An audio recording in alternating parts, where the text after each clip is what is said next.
Today, we talk all things business and AI in business. I hope you've had enough time to rest and to get energized for the next portion of knowledge and experience. Our next speaker is Sergey Krylov, who's going to talk about GenAI in business. Interesting fact about large language models. MIT study says that the more erudite you are in your conversation with an LLM, the more accurate its answers are going to be. How you're going to evaluate the level of erudition is a big question. But as for the rest, let's welcome on the stage Sergey Krylov to get our answers. Vice President, Director of Technological Development Department and Sber Coordination, Sergey Krylov, with his presentation on how AI is helping business today. Hello, everyone. Happy to be here, talking about the way GenAI has been helping business already. I was pondering long and hard what I should begin with in my presentation. I decided to begin with a typical dialogue that I have with a client that comes to us for help. The first question that I ask is, what do you know about GenAI? And usually they reply something along these lines. The media has done a good job in explaining people that GenAI can give different and not always reasonable answers. For example, in answer to the question how you could name a book without the letter E, the answer was this respectable phone book. It's complete nonsense. But we are here to talk about the actual capabilities of GenAI, and the capabilities are very diverse. There are a lot of situations in business and in life where you can truly benefit from GenAI. Marketing materials, sales materials, creating products, creating code. According to some of the latest studies by analysts, up to 2/4 of companies in the world already use GenAI in their work. We have done a similar study for Russia, and we saw that roughly 1/2 of all companies have already embarked on the way to adopt GenAI. What are the most popular use cases?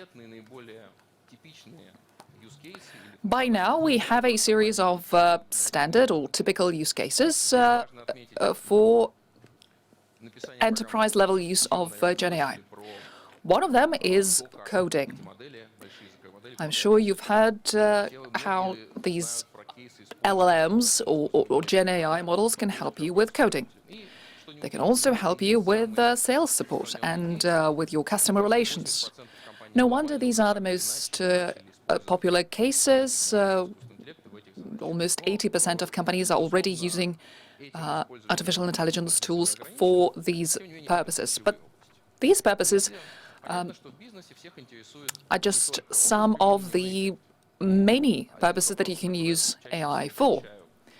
One of the questions that I usually hear from clients is, what do we get from it and where the money lies? Let's start with the big macro statistics. At one of the latest global conferences, the figure was this, roughly $8 trillion. In the next 12 to 18 months, the total effect from the adoption of artificial intelligence. We struggle to provide some analogous examples, but it's roughly similar to the capitalization of the 4 biggest world companies, or if you look at it from a different perspective, you could use this money to build a school for each and every child on Earth. So this figure is truly astounding. But note that this effect is going to materialize not in the next century, but in the very near future. But let's look deeper into what generative AI can do to help business. The core thing, the key thing that GenAI can give is this ability to communicate with a human being in a natural language. The industry has been promising low-code and no-code solutions for years. Ever since the computers were invented, still people had to have some special language to communicate with the machine. But finally, we've reached the point where we can say confidently that we can communicate with a machine in a natural language, that we can find an interlocutor in a machine. But besides being a conversationalist, what else can the machines do? One of the basic functionalities is summarization, meaning you can put in a large document or a big chunk of data and ask the machine to summarize. This is the feature of LLMs that I personally use the most frequently. I'm sure you've often been in a situation where you get a big analytical study or paper, and you need to browse through it to gain some insights, but you don't have the time. So an LLM could be a really big helper in this regard. So I use it all the time. The second useful feature is categorization or classification. The biggest element of this is dividing a large number of prompts or requests into different categories. Maybe you were there yesterday for the webcast with the President of Russia, and you know that GigaChat by Sber can help you categorize requests or queries from people. But of course, this open call, this live panel discussion with the president is just one of the many use cases where you can apply this functionality. LLM can also adjust the tonality and take into account the context. Another feature, the bread and butter of LLMs, so to speak, is the ability to generate a text, an image, or a video. Just this morning, in Andrei Belevtsev's presentation, you saw how the model by Sber can generate a video. So this is something that we can do as well. All of this taken together, the ability to converse, to maintain a dialogue, the ability to summarize, classify and generate information, is something that can be regarded as a cherry on top. The cherry on top of what an LLM or a GenAI model can do. As a developer, as a vendor of these tools, of these solutions, we obviously use them ourselves. And we are already gaining a very significant effect group-wise within Sber Group. Our target is roughly 50 billion. In terms of effect, we plan to use GenAI pretty much across all business streams, be it retail or corporate business. But there are other features, support features, in companies that are outside our own perimeter. This is far from an exhaustive list of use cases. We could continue, we could talk for hours about it. But instead, I would like to focus not on what we do at Sberbank, but what we do for the broader audience, for the market. We have been working with customers of different sizes, companies of different sizes, helping them figure out how AI can help them in their business, and we are trying to show them the possible approaches. I'm talking about mid-sized companies and large companies primarily. But in any case, in almost any company, what it starts with is there is a general understanding, a general idea of this technology. And usually the first point of contact is It's scary, it's frightening, AI is going to take away our jobs, it's going to conquer the world. And the reverse side is, oh, it's just trifles, it's just toys. It's nothing serious. Then companies move on to testing using open source models or API. Then they start piloting their first use cases. What we see globally and in Russia as well is that most companies are at some stage within this framework. So they are mostly between these 2 points of getting your first idea and piloting their first projects. Up to 2/3 of all companies are within this circle. We are, I would say, living in these exciting times where the use of GenAI is only going to grow, and we're going to see an increasing role of GenAI in business along two lines. The first one is the breadth of coverage. We are right now talking about just separate individual pilots, but as we move forward, the coverage of this technology is only going to expand. We are going to transition from the machines and models that are just giving you a response, maintaining a conversation with you, all the way to the next step, the agent-based systems, where GenAI will be performing different functions using API or otherwise. But anyway, this artificial brain will gain not just cognitive powers, but also some motor powers, being able to interact with user interfaces. This will push us towards harnessing 100% of this technology potential. This is the horizon of 10 or 15 or 20 months. More and more companies will be using GenAI. Being a practitioner, I would like to move from the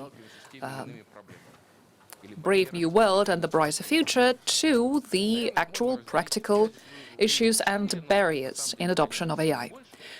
I put 4 on this slide, but obviously there are more of them.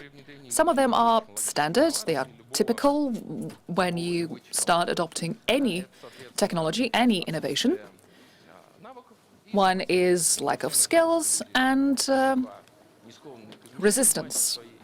People are usually resistant to changes, they are reluctant to change. But then there are 2 things that are unique to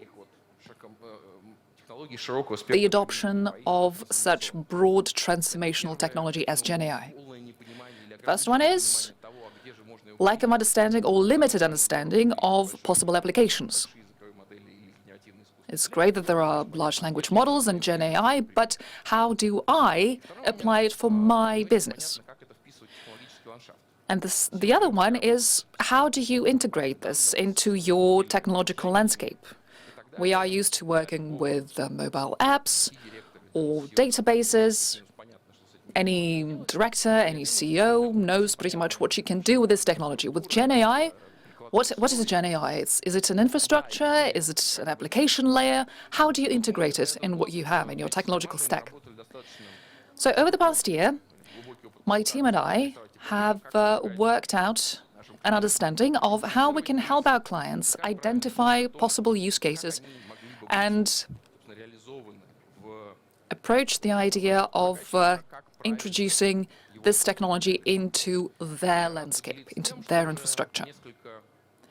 And I'm happy to report that several dozens of companies on this slide are just some of them, the ones that allowed us to disclose their names, but the list goes on. There are way more companies than that that have been introducing AI in their pilot projects, in their industrial processes, dozens and dozens of use cases in our library, in our repository. that we can offer to you and your business. So once again, this is not science fiction, this is not hollow promises, this is something that is already a reality. In working with these companies, we realized there are two strata of use cases or practical applications. The first big layer is product-oriented, product-based. So this is akin to a box that you can introduce, that you can integrate. Usually these are cases that are cross-industry, meaning they apply to multiple industries. They are not specific to one individual industry. For example, the processing of call center requests. Clearly, with a task like this, any company has tasks like this, working with individuals. Can be oil and gas company or any other companies that have a distribution network in the retail, and the same goes for the coding solutions. That's the first layer. Good news. I mean, I cannot resist sharing the feedback from our customers. These cases are identified, can be identified easily, but as experience shows, these are not the cases that will deliver the maximum effect, potential effect. In our practice, we also have this EBIT.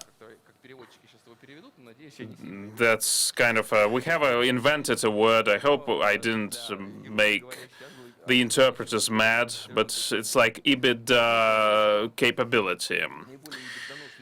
So the most EBIT friendly cases need customization for a specific customer. Sber, that's one of our customers, and we would like to thank Sber because it was one of the pioneers working with us within this partnership. We made a case, the buyer, assistant for a buyer. That's a simple case on the one hand. On the other hand, it really nicely demonstrates how the skills of a LLM that I talked about before are being used in practice. Now, there's a case. There's a big manufacturer with a lot of assets and storage facilities. These assets have their own storage facilities with inventory of spare parts, and you work in procurement. You need to buy something, okay? So, as an expert in procurement, you ask a question. Do we actually have that stuff in our storages? So this spare part might be located on different production sites, but it can have a different name, and that will vary by production site.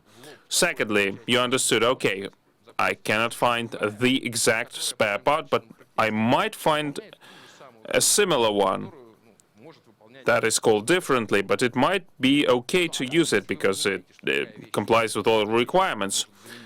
And if you say that, okay, you can buy a similar spare part, but that is cheaper, you'll be able to save money for the company.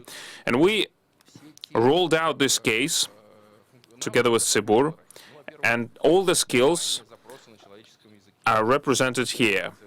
First, the requests in natural language, classification of the request,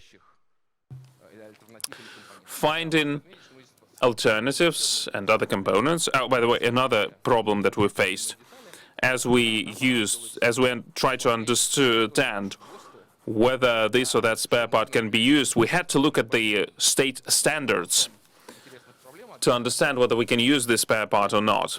And we understood that some costs, the state standards, the public standards, are only in scanned PDF files. The scanned documents are dating back to 1960s. So you had to gather it all. And we were able to get the effect. That was calculated by our colleagues, by the way, but not by us, which is important. And it amounts to a couple of billion rubles. That was the cost-saving effect. So all these things that are pretty general when you talk about AI models, but they give real effect. Now, for the majority of the companies, the reality is as follows. They want to use the service on-prem, not from the cloud, not from the public cloud, of course, and of course not from the foreign public cloud. They want to use it within their contour, within their perimeter, on-prem. And I'm happy to announce that we can deliver a range of technology solutions tailored for their needs. Now, this is our GigaChat Max model, the most powerful and the smartest one that you've heard about, of course. We have components to build agents and solutions, like GigaEdge and Agent Builder, and there are infrastructure solutions that can be deployed on cloud and on-prem. My message is, we have thousands of customers who tried that out, and they understood that generative AI from Sber delivers benefits in their businesses. Scan the QR code to find out about the cases I talked about and to check out the features of the model. If you're interested, by the way, feel free to contact me. I'll be happy to assist. Thank you very much for your attention. Sergey Krylov, a round of applause, please. Sergey, thank you so much for that presentation. We will show a QR code as well that the viewers can scan to send questions. We have a lot of questions from the audience, and one question, maybe the answer will take you as long as the presentation. What can we expect in AI? Okay, thank you. Right. I can talk about that for another 30 minutes, I guess, but I mean, I shared with you a number of ideas and predictions. It's obvious that the models will become larger but smarter, which is even more important. They will become more real-life and pragmatic. They will be able to be launched by software APIs, but I think they now will be present not only in software, but then in hardware as well. And I'm not only talking about the human-like robots, but the robots that will be able to adapt to the environment and to do something. Driverless cars, you know. So it's like putting a GenAI in a physical body. I think the problem of reliability and repetition will be resolved and addressed. A big model or algorithm can do something once after 10 attempts, but it's better, obviously, to have 10 successful attempts out of 10. If you want to order a ticket to Sochi city, you know, you want to have, and if you put that request 10 times, you want to have 10 tickets to Sochi, not 9 tickets to Sochi and one ticket to Magadan, a region in Russia. And then the AI solutions, AI-driven solutions, will be more and more autonomous to free up the time of the people so that they can spend time on more challenging tasks. Thank you very much, and you, I think, answered some of the questions that we also had. What do you think is your prediction of the penetration of AI solutions in Russian companies? I will try to be concise here. We think that around half of the companies are using a generative AI in this way or another. I mean, somewhere in the range from 40 to 60. Usually a company has one or two functional areas that apply AI actively. I think in the next 2-3 years, the number of companies will go to 80-90%, and the number of functional areas will also increase to 5-6 6, more than 5 anyway. Thank you very much. In one answer, you can cover a dozen of questions. Sergey Krylov, Vice President, Director of the Department of Technology, Technology Development Department of Sber. Sergey Krylov.